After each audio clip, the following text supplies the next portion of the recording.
How's everyone doing? Hey, good. Yes. Took me fucking forever to set up, but we've got the ball rolling. I love how Paulie just raises his fist up, like total silence. It's just like, yeah, I'm here. I'm in. I don't need to talk. I thought we was going to be having a staring competition anyways. Jason, we already told you what would happen, man. See, You're see, next Paulie week. didn't want none. He Looking didn't up. want none. See, I knew it. I knew it. So, Phil. what's been Do it. going on? Everything's good, man. Busy as ever, but it's all good. You know, we got some fights coming up this weekend. Yeah. Got a couple of my guys fighting, so it's exciting, and I'll be out there, so it'll be good. What's it been like training Joanna Jacek? It's always exciting, man. I always enjoy watching her compete and just be a straight savage like she always is, man. She's got tunnel vision focus. Like, you could tell she was born to kind of be a champion with the mindset that she has going into how she trains and how she prepares. It's a lot different than some people that I've actually came across, but from a fighter's perspective, she's definitely a fighter's fighter for sure. Paulie, man, what's been going on with you? How's life?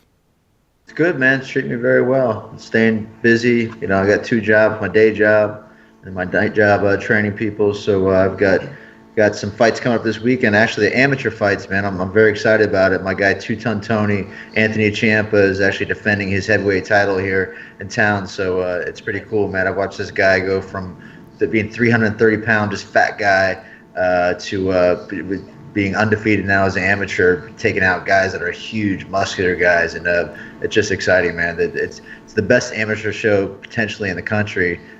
Phil knows. Phil used to be around that area. We've spent some time out there, but it's gonna be very cool, man. You always That show was on the first show that ever came across. What are they on, like 27 now or something like that? Yeah, 21. Yeah, 21. They've been around for a while. Yeah. I was on the first one. I was on the first Rise of Warrior. Yeah. Oh yeah, man. OG. Phil's an OG in this area. Paulie, you always look hench, man. Like it's just all I've got on the screen is your head, but you just look like you're fucking built. Do you know what I mean? You look solid. I'm always I'm not a small guy, that's for sure. I think it's because he's naked. He doesn't want to show his body. It's not the screen's not big enough for me to pan down, so. All right, boys. Well, I think it's time we all flex the biceps and see who's got the bigger muscles. I think Bro. I'm ruling here. I'm pretty sure Phil's got this one, man. Please stop, bro. I see nothing but cold cuts from y'all, man.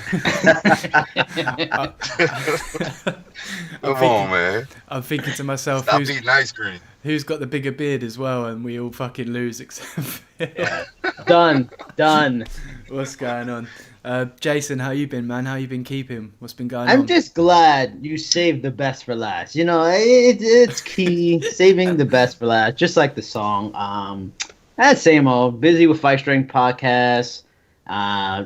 New story on MMA Sucka with some picks for GSP and Bisbing. If you know anybody after watching the show, you can see our picks. Paulie and Phil gave me picks for that. Just same old. You know, we got some big things coming with Fight Strength. We're going to be together for the first time in New York. Me and Phil interviewing Ray Longo, interviewing Tony Ricci and Dave Honig. Is that how we say his name? Honig? Honig? Yeah. Honig? They call him Scooter. Yeah, Scooter. Call him Scooter, So, man. Scooter Honig. So, you know, we got big things with Fight Strength, MMA Sucka, doing the journalism thing. You know how it is. And Jason, you and I actually got an article dropping within the next day or two for Bloody Elbow.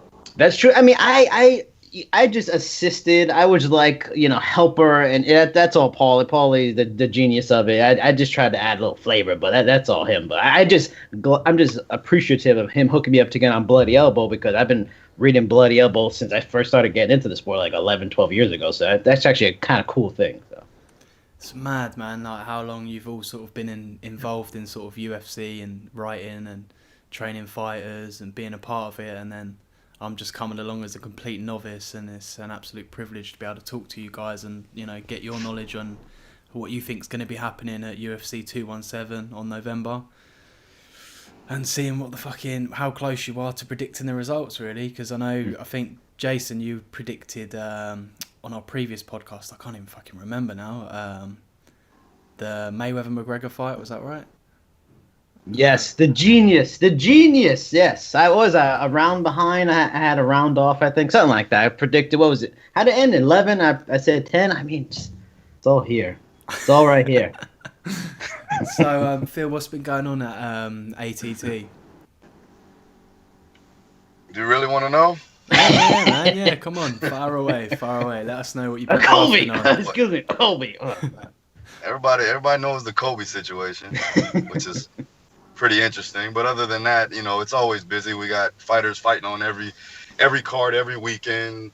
It could be UFC, Bellator, ACB, wherever, man. So it's just a constant grind over there. We're getting constantly new guys coming in, switching camps.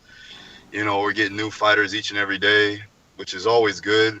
Just kind of growing the gym, growing the brand of American Top Team, and it's beginning to be the best gym in the world, man. So I'm actually pretty excited about that.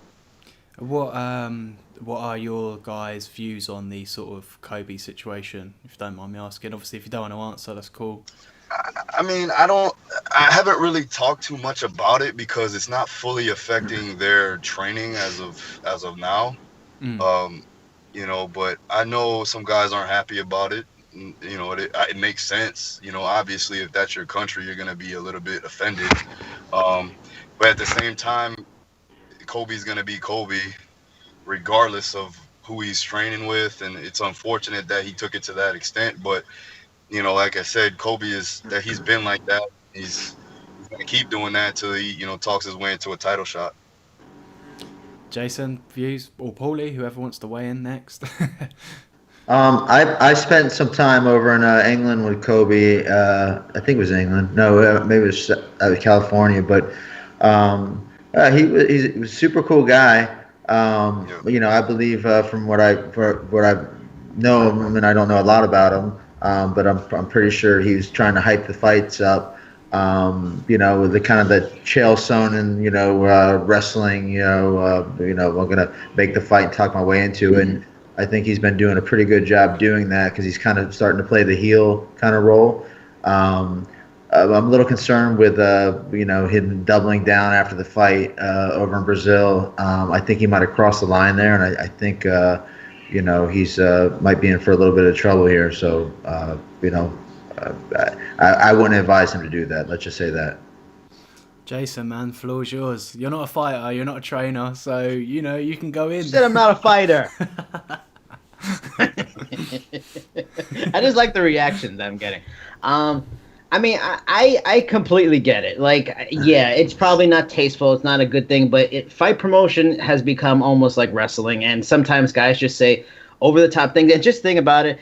What would you say, maybe 6 to 7 months, like Colby Covington has gone from a kind of nice rising prospect people are kind of seeing to now he's a name in the division. Now he's getting tons of notice. So, and like we were talking about off air, I mean, it's interesting now because when we even had Colby on the show, or we had Tyron on our show, Fight Strength, Tyron, when asked about him, said, "No, I don't know who Colby Covington is," like just blowing him off. But now, after the fight, he and Dean Thomas are bringing up interest in they call it an easy fight, which it might be, but now they're interested in the fight, and I'm gonna cut you off real quick because obviously I'm close to those guys, and so is Paulie. So what the cause of the issue is that they understand that Kobe is talking his way into a title shot. So instead, they're going to already prepare for Kobe because that's what the UFC is probably going to make happen. Yep. So what Dean and what Tyron are doing are getting ready for battle, which isn't, in their eyes, it's not that much of a battle from what I've been hearing. But Kobe is the guy I work with. I've worked with Tyron, and Dean has been my coach since I was 19. And so is Paulie. You know what I'm saying? I've grown up with these guys. And, at the same time, I think that what they're trying to accomplish right now for getting on Twitter is saying, all right, well, you want to fight us? You've been talking shit. Let's go. And that's the case right now.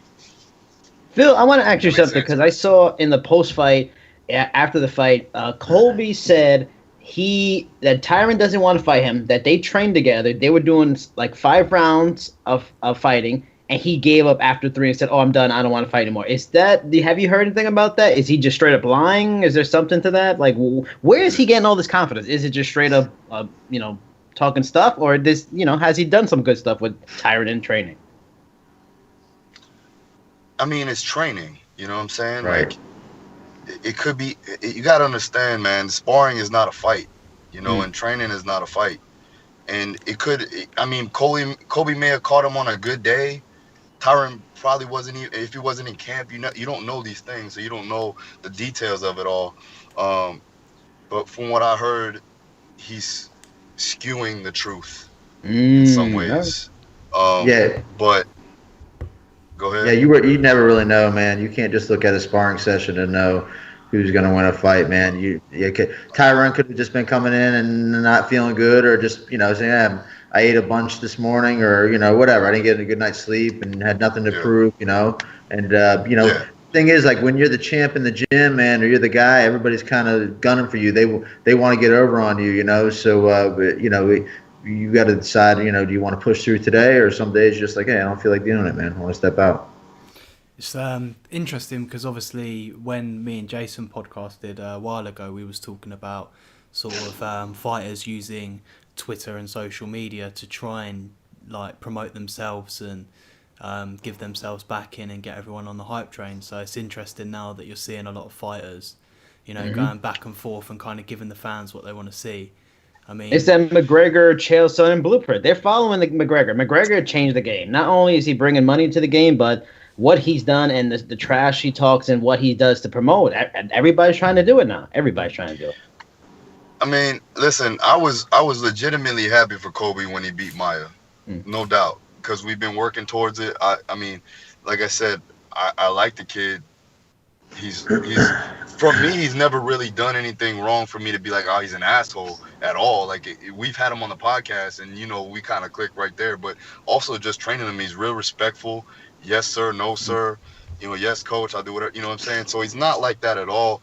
I think that, he's got to hype up the fight. He's got to talk his way into it. And he's winning fights, so that's a good thing.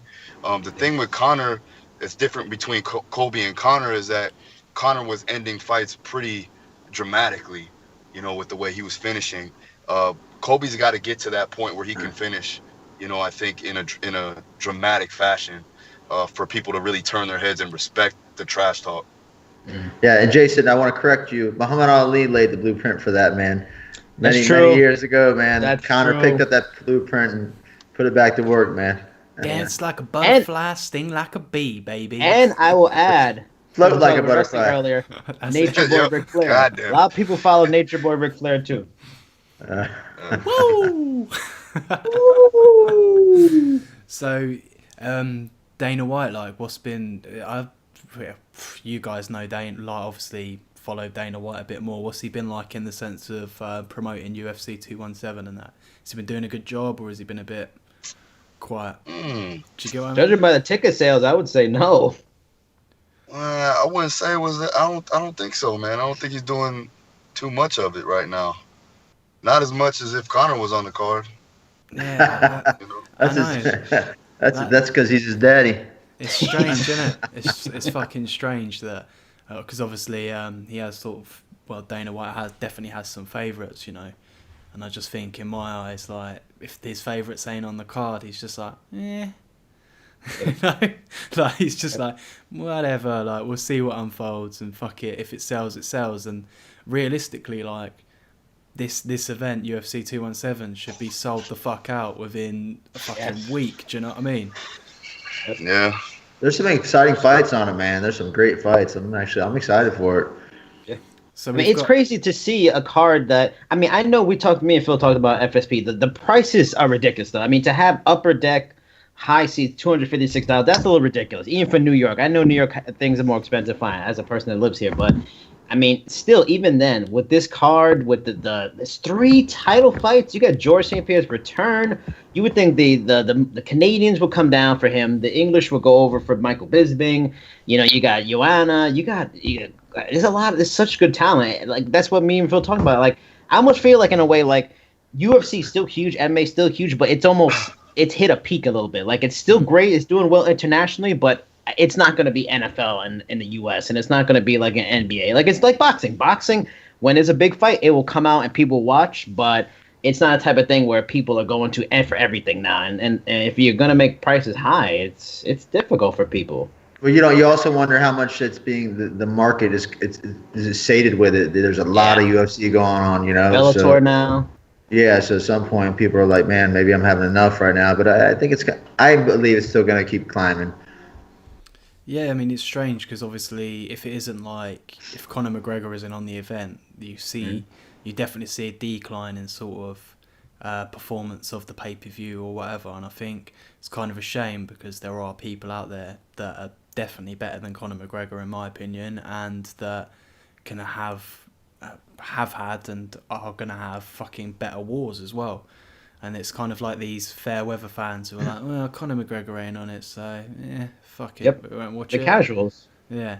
Like Casual fan. people like what you said about the pricing in New York. Like if Conor McGregor was on that event, it'd be double that price probably, and people would pay it. It's like you're getting free fucking title fights here. Like what's going on?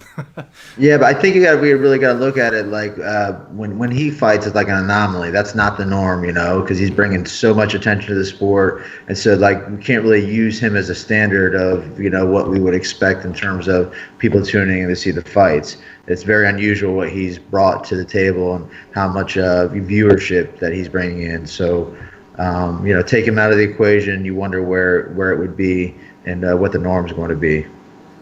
So we've got obviously Stephen Thompson fighting on UFC 217. Oh, that's a good one. What are your thoughts on the fight? Should we go with Phil first? Let's get him weighing in on his opinion. You know my opinion. Stephen Thompson? Oh wow, Phil, man. He went against 18. All right. So I think that George Masvidal or Jorge Masvidal has been steadily climbing from where he started. He's made a drastic change in a progressive state to where he is now. I think every fight he gets better. Even with the Damian Maia fight, you got to take a look back at how much energy Damian Maia had to put out just to get him down. And even then, I think that George may have edged him out in that fight if it wasn't for a couple of takedowns. But and then see what he did to Cowboy.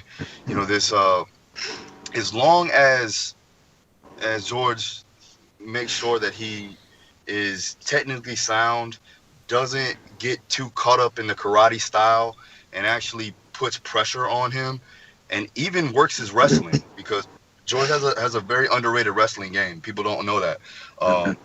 He can very well take this fight, and I do believe he will. Paulie, the floor is yours, man. Yeah, so I think that Phil tuned into a couple of really good points, and I think the fight really hinges on this. First of all, Thompson fights what I call long-range style, and he uses distance as his primary defense. He uses like what I call micro footwork, the shuffling footwork, to keep to draw his opponent into counter.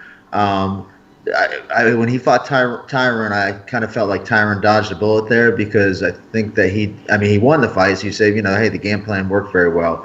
And I think that Tyron is an unusual athlete, and he was able to get away with it because he's so explosive.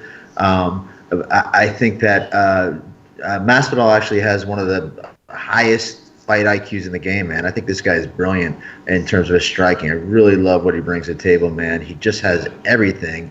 And, man, this dude is a fighter, man. He is a fighter's fighter. I mean, you look up fighter in the dictionary, and you'll see Brad Pickett and George Masvidal there.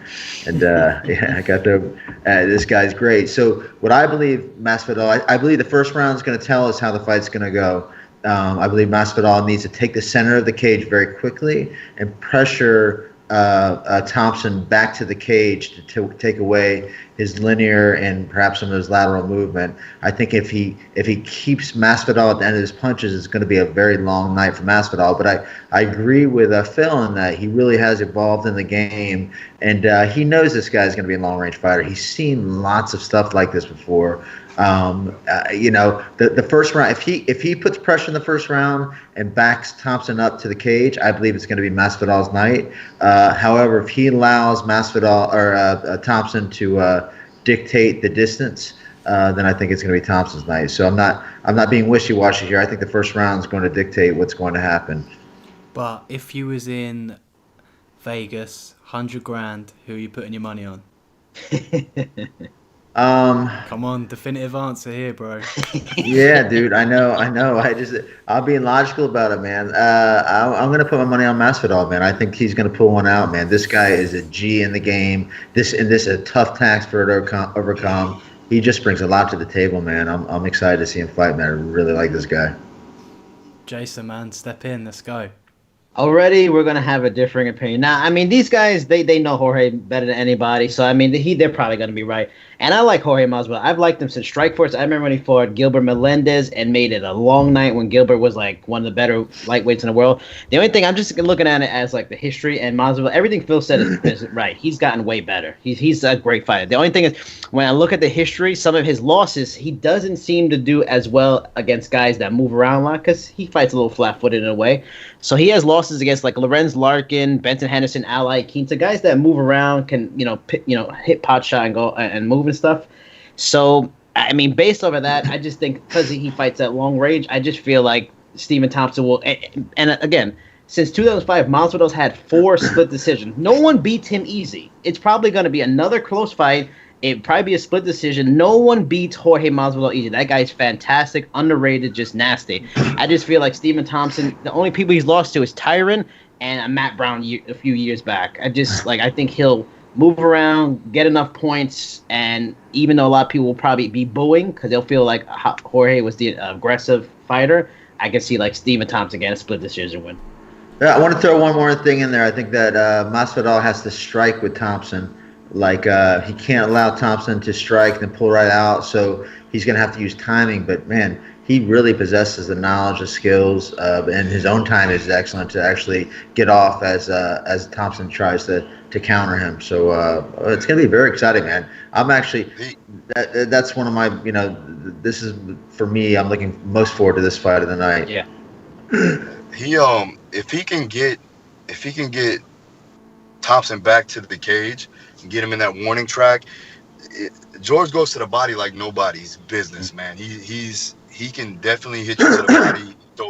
He throws hooks, he throws uppercuts, he changes angles when he needs to. But if he can get him close up against that cage, pot shot him a little bit and then, maybe drag him down to the floor with a single. I see that happening a lot, just because I've seen it happening in the gym. And I think that could be something that will be a definitive factor in the fight. Well, I'm going to go against the grain and just say Stephen Thompson knocks him out. Done. That's it. There you go. Prediction made. God. Can we get a camera high five? Bam. Boom. This fucking guy.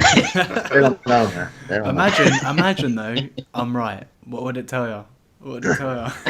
Every dog has a day, man. So I guess. Next on the card, we've obviously got Joanna Jacek, who I think personally is going to win. Just an absolute fucking animal. I think she just likes to kind of, when she's in that cage, I just think she likes to break her opponents down and just play with them and hurt them, really, in my opinion. So yeah, I'm going for the win. Jason, what do you think about that one? This one, I don't know. I just have a weird feeling. I see Seth. Look at me.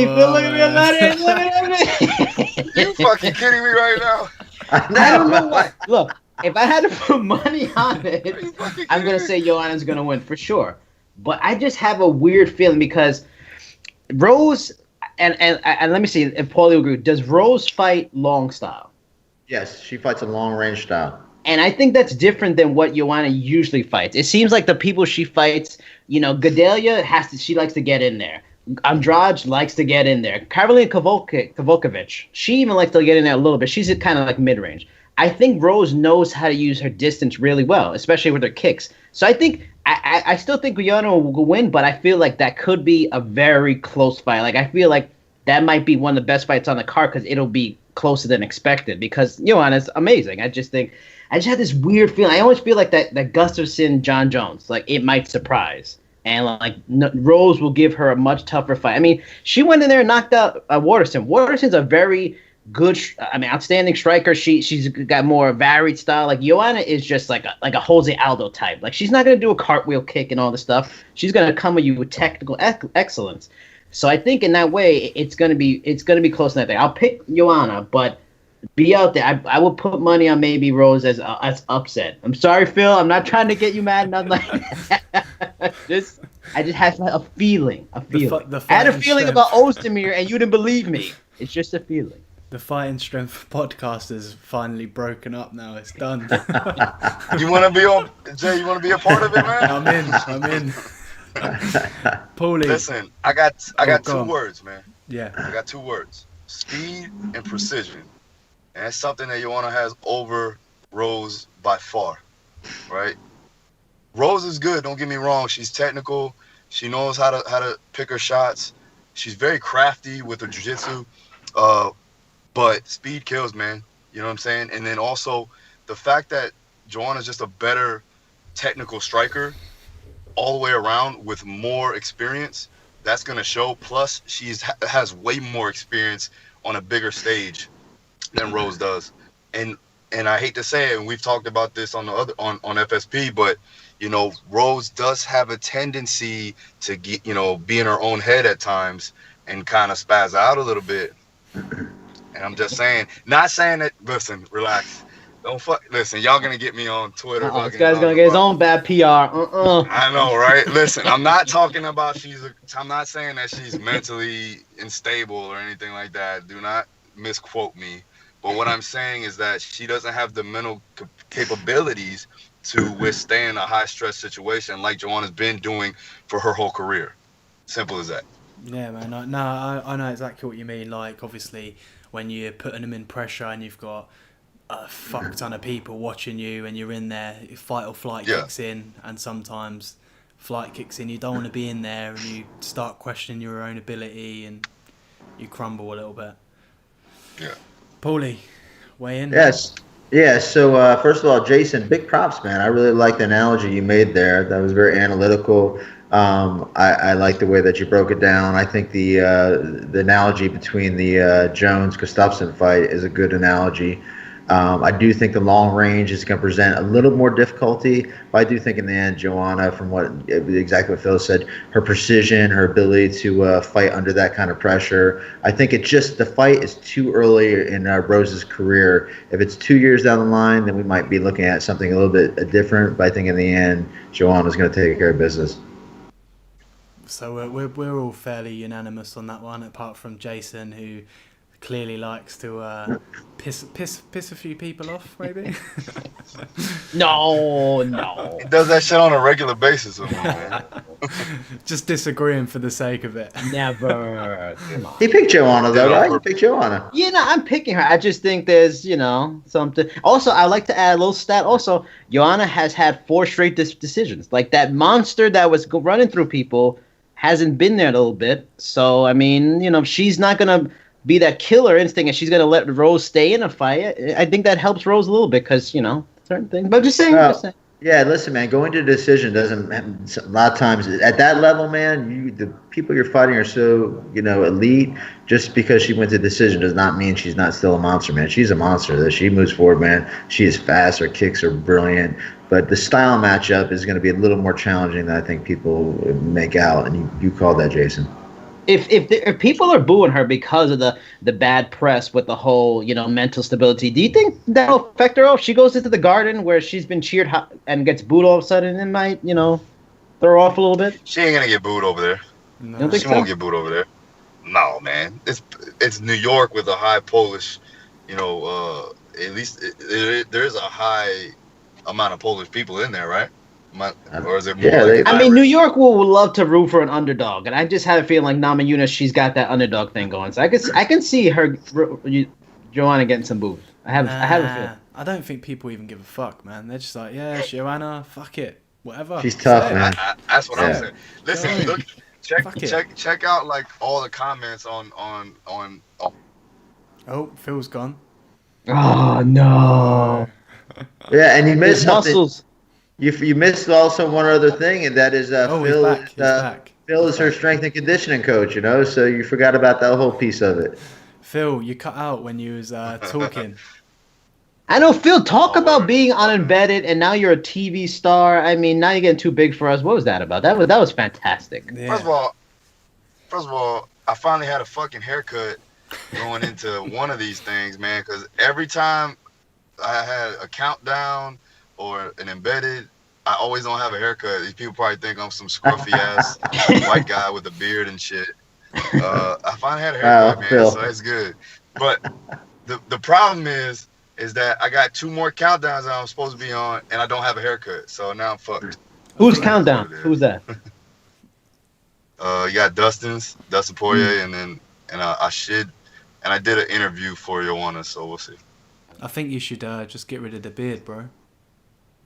Nah. Don't ever Yeah. say that again. nah. Don't ever say that again. What about a trimming? What Yeah, about that? just Little scrap- trimming. Scrap Oh, the man. Viking look off, man. Get rid of the I Viking. had to cut it. Listen, I had to cut it because I had like some skin irritation or something like that. It was too thick. My hair is real thick, and my wife was like, "You gotta cut it," and I was like, "I'm not fucking cutting it." And she was like, "No, you gotta cut it. You can let it breathe." And I'm like, "All right, whatever." So I ended up shaving it, and then I immediately just regretted it, just immediately. And then I looked like. Then after I cut it, I looked like a 16-year-old kid, and my face was fat. So like I look like a chubby fat kid that just likes to eat cake all the time, and kind of works out a little bit. I look like a high school football lineman. It was bad, man. It's bad. But Yeah, Hey, that's I your was a thing. high school football lineman. I mean, come and on. I'm cutting up, getting my weight down. Yeah. So yeah. And Paul remembers when I was a clean cut kid. I mean, I had a little bit, but it wasn't too crazy, right, Paul? Remember that? Oh yeah, you were ripped, dude. Yeah, you were Bam Bam, brother. Yeah, you look a little different now. Yeah, I don't know about that. Yeah. What 155 we're It was fighting at? there, man. 155? 55, man. Yeah, you were I almost ripped. went to 45. Remember that? Ooh, Oh, got me. oh, Just see the old weigh-in pictures. It was terrible. I yeah, looked like a Holocaust patient. Bad. So moving on anyway. So a Holocaust patient. Yeah, you got to Fucking- segue right you out of that savage, one, right away from savage. that. Whatever. So we got Cody versus TJ, which the fans seem to be fucking hyped for, and in my opinion, I think it could potentially be fight of the night. But what are your predictions on what's going to go down? Let's start with you, Paulie. man, I'll tell you what, man. Honestly, I'm having a hard time with this one. These guys are both excellent strikers. They bring a lot of technical skills to the game. I'm really struggling with who to pick on this one. I mean, TJ punches from all sorts of different angles. I think Cody and actually George as well. I think that those two guys have some of the best boxing in the whole game of mixed martial arts. So I'm kind of going. I usually take a look at style matchups, but I almost feel that Cody is in TJ's mind a little bit, and he seems very confident. Especially coming off his last win where he looked just amazing. I'm leaning towards Cody with this one. I think it's gonna be a tough fight, man. I really don't know to call, but if I was gonna put money on it, I'm just leaning his way, and I can't tell you why because technically the matchup is so close. I just feel like he's coming in with more confidence in his ability. So Sorry, man, that went quiet. My dog's fucking barking. Gonna wake everyone up. He wants to give his picks. I've got to let him out quick. So, Phil, weigh in. Let's go. Let me hear your view. Get it going. All right, so I was kind of on the fence with it about it just because of the fact that they've trained together, they know each other's tendencies. But Cody, I think, is, like I said, on another level right now, and plus, Cody has that one-hit knockout power that can change the fight in any minute. He is definitely more confident just from just being able to dominate, his last fight with Cruz. Cruz. So I think that definitely boosted his confidence. And now knowing what he possibly, from what people are saying, has done to TJ in training, and I know that obviously training isn't the fight, but for his mindset, he thinks that he can definitely beat TJ easily, which is it could be a good thing. But if he stays technical, he stays the way he's been doing what he did with against Cruz, it'll be an easy fight for him. I wouldn't say it's going to be, a landslide, but he could either knock him out or it's going to be, a unanimous decision. Jason, fire in. Yeah, I mean, I'm a big TJ fan. Like TJ, Frankie Edgar, I'm a big fan of them. So my heart wants to hope for TJ, but yeah, I feel Cody's gonna win because, and there was this, I saw it like on Instagram. You have these people that put up like the videos, and I was looking at a video of an older Cody fight, maybe like 3-4 fights ago. And what's different about him is that he's so accurate. Like for a guy that's from wrestling base that got trained to striking, he's so accurate with power. Like when you watch him finish guys, it's not like a bunch of wild, blows and he's just throwing a bunch of stuff. It's accurate power, on point. He's so technical, and that's what scares me about it because I think he's faster than TJ, and TJ's been knocked out before he got knocked out by Dodson. So with that speed and accuracy, I almost feel like to bring up Frankie Edgar, TJ has to fight a Frankie Edgar kind of fight in a way that he's got to keep him thinking. Like he's got to fake a takedown. He's got to try to get takedown. If he can't get a takedown, at least make him think he's going to go to takedown. Throw kicks, throw head strike. He's got to mix up everything. Like he's got to be like Dwayne Bang Ludwig preparation deluxe. Like he just has to keep him totally thinking. But I worry about the speed, and I feel like Cody's speed will get him at some point. I mean, not to say Dillashaw's got good speed, good technical and power, but yeah, unfortunately, I'm going to be thinking Cody's going to win that fight. Yeah, I have to agree as well. I think Cody's striking's quite good as well. Like, I think he's had like boxing experience or whatever. And who did he win the title off now? I can't even think of his fucking name. Dominic Cruz. Yeah, I mean, in my opinion, he made Dominic look fucking silly. I was just like, what? Like, what's going on here? He's just like dancing around him and that, and popping him about. And I was thinking, fuck me, like this guy is pretty decent. Do you know what I mean? But the fight game's unpredictable as always, and I think this one's going to be super close. It could go, anyway at any second. Yeah.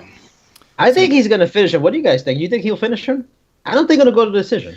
I do. I honestly do think he'll finish him. To be totally honest, he probably could finish him in the third. Man, I think he's gonna test him out in the first and see how much he's gained from when they trained together. Mm. The second he'll start picking it up, and then the third he'll probably take him out. If he doesn't take him out in the third, TJ will probably pick up his pace a little bit, and you may see a unanimous decision. But all in all, I think Cody's gonna win. What's TJ's? Because I haven't seen much of his stuff. What's his like submissions like, and what's his ground game like? Is he any good? I mean, he's got a wrestling background. He's a good wrestler, but he's not a submission guy. I mean, that's how he won the Ultimate Fighter. Based off his wrestling. He was wrestling guy. That's why what Dwayne Ludwig did with him is crazy because he turned the wrestler into like one of the better strikers out there. So yeah, he can wrestle. He has to. He needs to wrestle in this fight. But Cody is not easy to take down. So and they've worked together. So he knows TJ's stuff. So it's a hard it's still such a hard one. But I think if they're gonna stand up and fight, I think Cody's just gonna bob and weave and pop shots and fucking it's gonna be lights out at some point. But onto the main event. Anyways, we've got Bisping and the comeback of GSP. Is GSP a little bit too old? Has he been out of the ring for too long? Has he got some ring rust? I'll weigh him with my opinion. I think Bisping's just gonna fucking just beat him, just smash him about.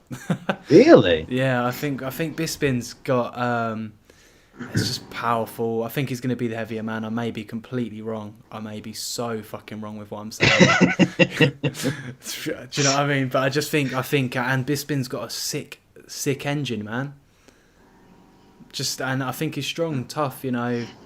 But then again, Bisping, I don't even know when the last time he fucking fought was. You know, but yeah, I think Bisping's gonna spark him. It's gonna be done.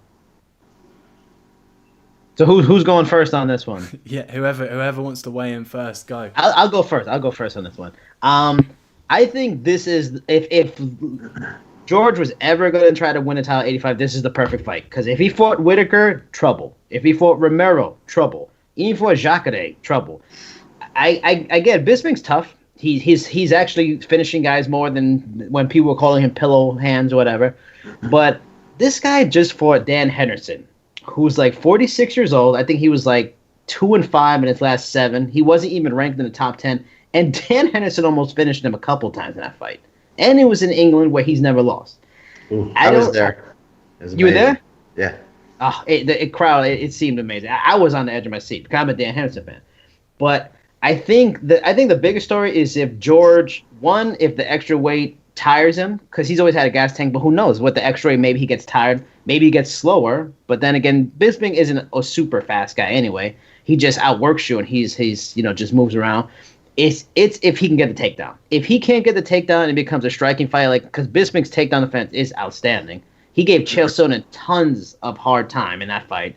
If he can't take him down, then yeah, I can see Bisping working a long decision maybe and working it that way. But I think if George can take him down and has to make Bisping work and start thinking, because George throws a lot of unorthodox kicks, spin kicks to the head. He has a great jab.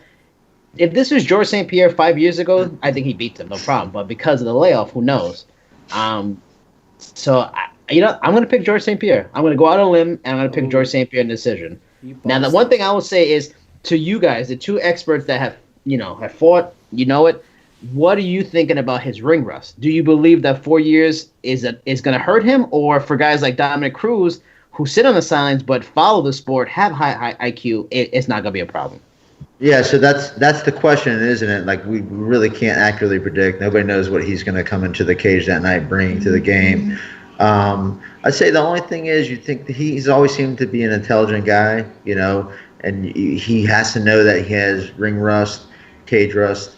And I think that, plus I think he has a pretty good camp behind him. So if you've got that kind of cage rust behind you, one of the things that you need to do is spar a lot. You know that you're going to be getting in there. You really have to do some sparring and you got to progressively spar. You just can't go from, being sedate to suddenly you're throwing punches and wrestling and doing mixed martial arts, because you'll get injured. So I got to think he's approached the game very intelligently, prepared himself. What I question is, even if you prepare yourself well, you can only prepare yourself so much in the gym, because you can't prepare yourself exactly for UFC fight conditions and getting hit that hard with punches. At some point, he's right at the edge. Your chin statistically goes, I think 35 or might be over 33, I forget. But as you start to fight, the chance of you getting knocked out over a certain age really jump up. So, but once again, much like the Masvidal fight, I think that we have to see what the first round is going to bring us here. If he can come out because he's one of the most prolific wrestlers to ever step in the cage. He didn't even have a wrestling background. His wrestling was amazing. If he can use his wrestling early and maybe get into the flow of the fight, to avoid some of the punches, because even though Bisping's not a big puncher, still he could knock GSP out, especially again at this age. But I'm gonna put my money on GSP for this one. I think he's gonna bring his intelligence, and I think he's gonna fight smart to get the win. So basically, so far we've learned that I know fuck all about UFC. Phil, continue it on. Phil, Show he go. don't know nothing. Continue. Yeah, that might be an accurate statement. No, but to be honest, I'm actually gonna agree with him, actually, because in the beginning I did say that GSP was going to pressure him and take him down and pretty much ride him out, just like he's always done in the past. But I didn't put into account of the fact of he being a bigger guy now, also being a lot older. If we talk about cage rust, it wouldn't be a major factor if he was in his like early 20s and coming back in his late 20s. But now we're talking about he's up there in his 30s, where you do get a bit slower, your chin does deteriorate. You don't lose power, but at the same time, let's face it, GSP never really had power in his hands anyways. He would technically outmatch you. He would jab the shit out of you. He would soften you up, and then he would take you out. For this one, I've seen pictures, I've seen videos. He's a ballooned up version of himself. It's going to be harder for him to carry around that weight. Leverages change. Movement capabilities do change. So that's going to be playing a factor, especially in his lactic and aerobic capacities. But also, it's going to be hard for him to actually take Bisping down. Bisping is hard to get down and stay down. He may be able to take him down, but he's not going to be able to hold him down. Bisping is the bigger guy, no matter how big GSP gets. He's structurally a bigger man from bone structure alone. So for that aspect, I think that George is going to struggle with trying to take him down, and Bisping is going to go ahead and outpoint him. I'm not going to say he's going to end the fight, but he will edge the fight over, I would say, a split decision victory for Bisping. Oh. Let me just add a couple of points. Now we talk about age with George. Michael Bisping's 38. He's had 38 fights. So he's no spring chicken himself. I mean, he's a guy that's even okay. Yes, Phil. Listen, what is it, Phil? So stop talking right now, okay? Because he's been fighting. But isn't that more wear and tear though? If he's taking legitimate shots, but he hasn't really been hurt in fights. I mean, yeah, he's taking some. Yes, he has. He's been hurt every fight. Listen, he got but hurt has he been knocked out? Twice. But did he get knocked out though? Did he get knocked out? Okay. He won the fight. He got hurt by Anderson. He got hurt by who did he fight after? I think he even got hurt by Rockhold. He gets hurt. Will GSP hurt him? You think GSP is going to hurt him? I don't know, but let me add my other point along with age. Now, even though Bisping is 2 inches taller, GSP actually has a 1-inch reach, which is interesting to me considering he does have he has a great jab. He's got a good jab. That sets up a lot, especially he can jab and transition. Just a thought. That makes sense. Well, they both have good jabs, and also what I'm trying to. He's known for pretty good ground and pound as well. So if he can hold him down. But what I'm saying is George's main game plan is go ahead and try to take him down and grind him out. It's going to be very difficult for him to do that. I agree. Well, Phil, tell me also this. Do that. No, because you work with people and you work with fighters of all different ages. What do you think, like, the physicality level is for, because, Michael Bisping has been active, but he is 38. He's had 48 fights. He's doing all that training. That's a lot of wear. Now, George keeps himself in top-notch shape, and he's had 4 years off the rest. I mean, is he, in your opinion, your expert opinion, do you think he'll be the man physically in better shape? Like, his body is... George will be? Yeah, do you think? I think George needs to fight at 170. I don't think George needs to fight at 185. So if he would come back at 170, hell yeah. I think that George is a physical specimen. He's an athlete. He's definitely more athletic than Bisping. But at this weight, that kind of makes you even. It's the same, like, I don't know, like right now, I weigh 210 pounds, right?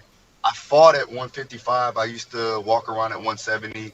If I were to come back to fight, I'm not going to fight at 170. I would have to fight at 185. I know that my athletic ability at 155 is going to change. It's going to alter. I'm not going to be as elusive as I was when I was 155 pounds. I might have more power. I might have more strength in the clinch. But for his movement capabilities, it's going to be skewed because of leverage changes through his body structure. I have one more question again for both of you. And because he is going up in weight. Michael Bisping used to fight at 205 for a little bit, so he has to cut weight to get to 85. For George, the fact that he doesn't? Did this guy hang up? What happened here? I don't know. No, man, I'm He's here. still here. I can't see the beard. You scared Relax. me. But Relax. since this guy still has to cut weight at 38, and George really isn't going to have to cut anything, is that an advantage to George St. Pierre? It could be. I mean, again, you don't know what their conditioning is. We just don't know. We got a 35-year-old in there that's not fought in a long time, and a 38-year-old that's got a lot of wear and tear on him. And really depends on how seriously Bisping's taking this fight. Is it the last fight of his career? Is he out partying in Vegas? We don't. I hear he likes to party. So how seriously is he taking it? He might, exactly what Phil's saying. Hey, I'm the bigger guy. I've got the better, lateral movement. He's not going to take me down. So there's just a lot of variables in here that make this hard to predict. What the fuck's going on with Phil, man? Big Phil. Relax. At least I can see his dashboard. Nice Relax. car, nice dashboard. He got all the You like that, right? I like it. Nice. You like that? I'm just showing you my truck. Ah, I okay. just bought this bitch. Fair enough. Fair enough. The new money. Are New there any money from other? American Top Team. Are there any other fights on this card that are sort of interesting any of you guys at all? No other ones. I mean, Mickey Gall's interesting. St. Preux and Anderson's interesting. Alexei Olenek, that's an interesting one. The St. Preux fight is interesting. You got a guy that's really athletic that doesn't tune into he hasn't. It's too bad his skills do not meet his athleticism, But that's actually an interesting matchup. It's also Hendricks at 80, The two 85. I don't like ex- Hendricks at 85, so. Will he make 85? why is he so? What's the why problem, is he so Phil? far up on the card right now? I don't understand why he can't make Why weight, is he dude. so far up on the card? Why Why is he even fighting? What? He's still fighting. How does he And he's not on the make main weight? card? It's just some shit. We need to put them burgers Oh, down, man. Bro, Well, he what do needs you to chill guys out, think? man. I got another question for you guys. What do you think? He's supposedly at Greg Jackson's gym for that fight. Will that make any difference in getting his head finally right to? It's like he won the title and he didn't care anymore. So will that get his head right at being a Jackson wing? I think I think it could. I mean, they're a great gym, man. They got great coach in there. But I mean, you don't know what is in another man's heart. Does he want to fight? You first have to want to fight, man. If you don't want to fight, you are not going to push yourself through that grind every day to get in the peak condition that you need to be to step in that cage. Very true, man. It worked for BJ You Penn. gotta love this shit. Yeah, and that's the same thing. BJ was on the island, on the beach. He was chilling. You know what I'm saying? And like when you're in that environment, like a lot of the times, do you really want to get up and go train your ass off? You gotta be hungry, even though you may have made it to the pinnacle of your career. You still gotta be hungry in some way or another to actually go in there each and every day and push yourself to the max. And be, obviously be smart, but also train efficiently and do that consistently. If you can't do that consistently, you're not going to be good at all. You're going to fucking lose fights. You're not going to make weight. You're just going to, it's basically, you're putting yourself at harm's risk just getting in there. So, I got to see, we'll see, what I'm saying? I don't know why, like I said, I don't know why he's up there so far in the card. He may not even make weight. You know what I mean? So we'll see what happens, but Shame. shit, whatever. It is, man. I was like, again? Like, again? I know. Bro, put the cookies down. I know, dude. I know. Cookies man. are good though. I can attest. Cookies are delicious. We know, Jason. And ice cream. That's okay. What do you guys think of sort of it within the next year? What sort of fights do you think should be made? Do you know what I mean? Do you think like Conor McGregor, Diaz, Daru Dean Thomas. I'm calling for Daru Dean Thomas. I want to see it. I've said it on Fight Strength. I want to see it. Let's get a Follow petition going. Yeah. Hashtag Daru Coach, Thomas. please tell him to stop this shit. Come on, Been doing this Jason. forever. We're gonna have to smash you, buddy. Whoa. Hey, come on. Whoa. All right. I'm out. Enough of these sexual innuendos, guys. Not that kind of smash today. Phil's been sitting there playing with his beard, like, You look pretty I'll on eat this y'all, camera, boy. Oh, God. Oh, the Europeans make me laugh, man. Right. Phil, what fights do you think need to What's be up? made? What fights do you think need to be made, man? Whew. I want to see Cormier and Gustafsson again. That's me too. Me For too. real? Why That's is he one fighting honestly. Ozdemir? Oh, he is? I think so. I think that's the plan. Nah. No. He didn't even have to I like, want to touch see. the Hey, beard and think. listen. No, listen. I also want to see whether or not I want to see the winner of TJ and Cody fight DJ. I want to see that one. And then let me think. And then I want to see Connor fight Nate, but also I want to see Tyron and Kobe. Mm. That's it. Those are my fights. Who do you train? Do you not train either guy for that fight? Do you take a step I'm not back? training nobody for that one.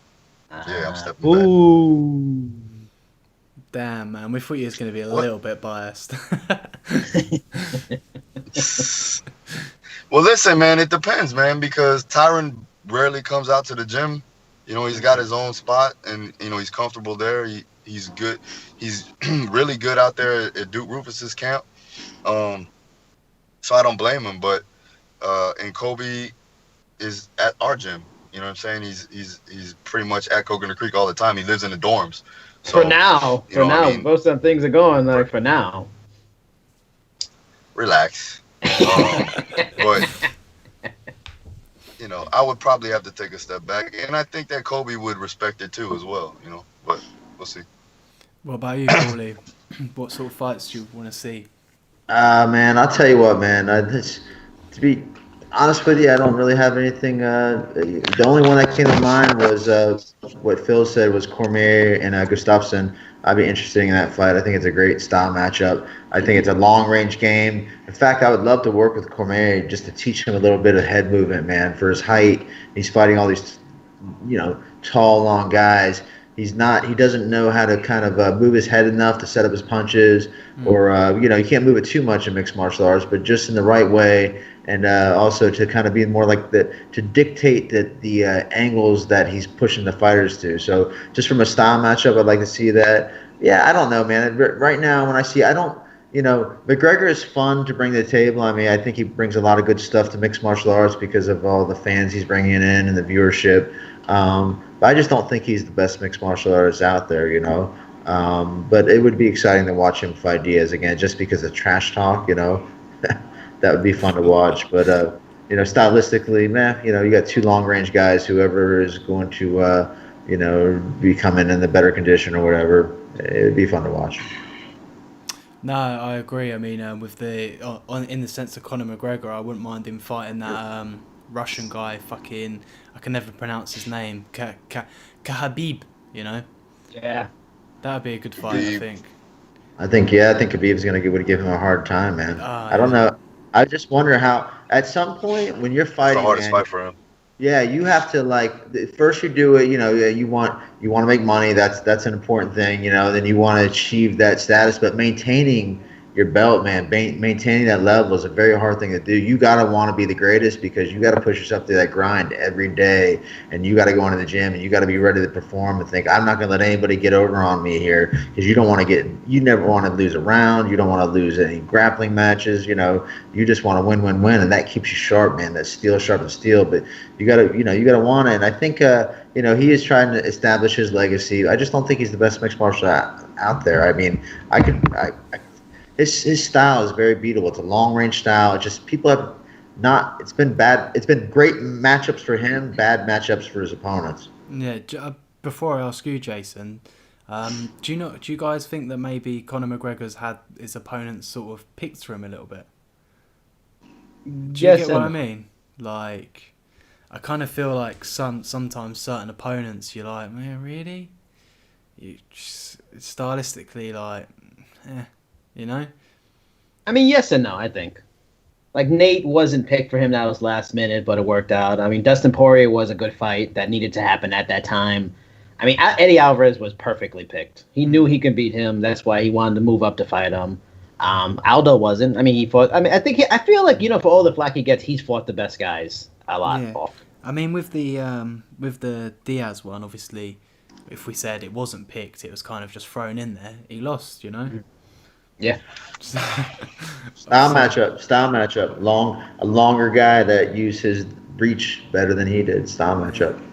Diaz is fucking unreal, man. In my opinion, like one of my favorite guys to watch. Just he's in there fighting, fucking bloodied up. He gives the middle finger. He's doing the Stockton fucking slap.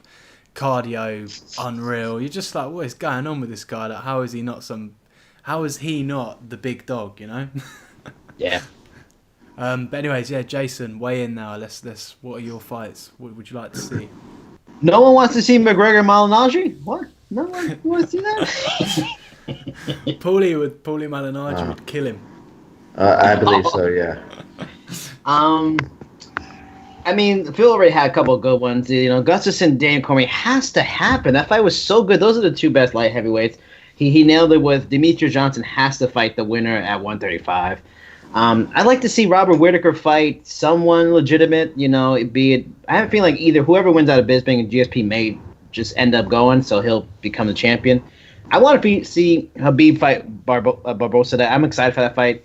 But I'm going to take it away from UFC. The fight I hope it does get made is Michael Page versus Paul Daly. I really want to see that fight. Like, Michael Page needs to fight that high-level guy because I want to see him fight for titles in Bellator at 170. And Paul Daly just showed it again, knocking out Lorenz Larkin. That guy is still legitimate, still a dangerous fighter. So I'd like to see that. I mean, otherwise, there's most of the fights that we want to see have happened. I'm disappointed Ferguson didn't fight, Habib, but I mean, they've done a real good job. There's a lot of good fights coming up, like Frankie Edgar versus Max Holloway. That's a great fight. There's a lot of good fights coming. So they've been doing pretty good, at least in the last few months, of giving us what we want. So there's nothing out of the box that I'm really hoping for. For me, I want to see Brock Lesnar juiced up to his eyeballs on steroids fighting John Jones juiced up to his eyeballs on steroids in the fucking ring scrapping out. The UFC, Dana White's just like, yeah, just let them get geared up. They're going to fight each other. So cool. Get in there, boys. Fucking have it out. That's Pride, man. Going back to the Pride days, dude. That's the way they did it in Pride. That's what they were doing already. And then Ronda Rousey to come back and just fight Cyborg. Why not? Oh no! I don't want to see it. No. I'm joking. I interviewed Rousey's mum quite recently. That was an interesting podcast. She doesn't rate Ronda Rousey's coach. I think she really hates him. She was like saying me look into his accolades and what he's achieved and how he kind of stumbled across a gold mine with Ronda. Fucking strange. We were just talking about that earlier. We were just talking about that off the air about how many people come to this, and man, the fighters just don't know better, man. And it ends up being like you network and you end up squeezing your way in, man. And man, you screw up a whole person's career just like he did with her. Yeah. I mean, it's kind of like me being a personal trainer here in England and then going, hey man, I can train a world championship fighter at how to punch and kick and get stronger, and then I go over there, that person loses, and it's just like, what did you do, man? yeah, it's true. These goddamn fucking Europeans coming over here and ruining our sport. Damn it! Pretty good accent, man. I know, it's good Southern. That was you've been practicing, I think. A little bit. Well, I've been talking to you guys for an hour and 4 minutes, so I'm picking up a few bits, Yeah, you had a little bit of Phil DeRue in there. That was pretty good. It's because he's my idol, man. I love all my Europeans, by the way. Oh, now you love them. Oh, he has to. I do, man. Shut the fuck up. You trying to get me? What? Why are you trying to pull me like a Kobe in Brazil? You better chill out. Right? I like Europeans. Phil DeRue. Matter of fact, Phil DeRue is the SJW I'm right coming now. to Europe too. I ain't gonna pick you up then. You gonna say that? I'm not picking you up. I got Uber, bitch. It's all good. Don't worry. Come to the hood. When are you Come to the coming? hood in the Bronx. 10 o'clock. Are you coming over to England? Yeah. Yeah. I'm thinking about coming over next year sometime, probably April. Okay, cool. Um, I need to get out, yeah, with Scott Askin, and then also with Mark Jacasey, and then maybe possibly I'll hit up Brad too. Oh yeah, Trying to line up some seminars. Maybe me and Paulie kind of link up there on that one as well. Um, sure. yeah, just try to get out there and help some people. Yeah, I'm man. trying to match up. I'm trying to make a fight for 2 ton over there, man. I tell them let's find the number one. Oh yeah.